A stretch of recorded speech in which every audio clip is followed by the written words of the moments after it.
માંગરોળ તાલુકાના પીપોદરા ગામમાં સફાઈ ઝુંબેશ અભિયાન પીપોદરાના સરપંચ મિહિર પટેલ, ડેપ્યુટી સરપંચ નસરુભાઈ તથા તલાટી અભય ગામીએ ગામના દરેક સ્થળની મુલાકાત લીધી હતી। સ્વચ્છતાના જન આંદોલનની આગેવાની કરતા પ્રધાનમંત્રીએ લોકોને આહવાન કર્યું કે તેઓ એક સાફ અને સ્વચ્છ ભારતના મહાત્મા ગાંધીના સ્વપ્નને પૂરું કરે।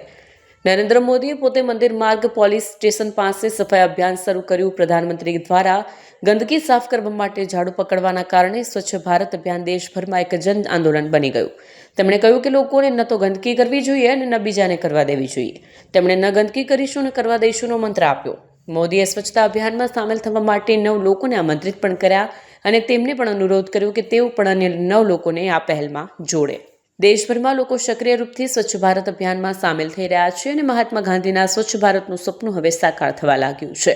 સરકારી અધિકારીઓથી લઈને જવાનો સુધી, બોલિવૂડ અભિનેતાઓથી લઈને ખેલાડીઓ સુધી, ઉદ્યોગપતિઓથી લઈને આધ્યાત્મિક ગુરુઓ સુધી બધા આ પવિત્ર કાર્યમાં જોડાઈ ગયા। દેશભરમાં લાખો લોકો રોજબરોજ સરકારી વિભાગો, NGO અને સ્થાનિક સામુદાયિક કેન્દ્રો સ્વચ્છતા કાર્યક્રમોમાં જોડાઈ રહ્યા છે। સતત સફાઈ અભિયાન આયોજિત થવાથી લોકોમાં સફાઈને લઈને જાગૃતતા આવી। દેશભરમાં નાટકો અને સંગીતના માધ્યમથી સ્વચ્છ ભારતનો સંદેશ ફેલાવવામાં આવ્યો। ત્યારે માંગરોળ તાલુકાના પીપોદરા ગામ એક ઔદ્યોગિક એકમથી સજ્જ છે। ત્યારે ગ્રામ પંચાયતના સરપંચ મિહિર પટેલ તેમજ ડેપ્યુટી સરપંચ તલાટી દ્વારા પીપોદરા ગામમાં સફાઈ અભિયાન હાથ ધર્યું। સ્વચ્છ પીપોદરા સુંદર પીપોદરા બનાવવાના સંકલ્પને લઈ સફાઈ અભિયાન હાથ ધરવામાં આવી હતી। JRDCમાં ગંદકી ન થાય તે માટે દરેક પ્રજાને સૂચના આપવામાં આવી। સરપંચ, ડેપ્યુટી સરપંચ તેમજ તલાટી સાથે ગ્રામજનો સહભાગી થયા।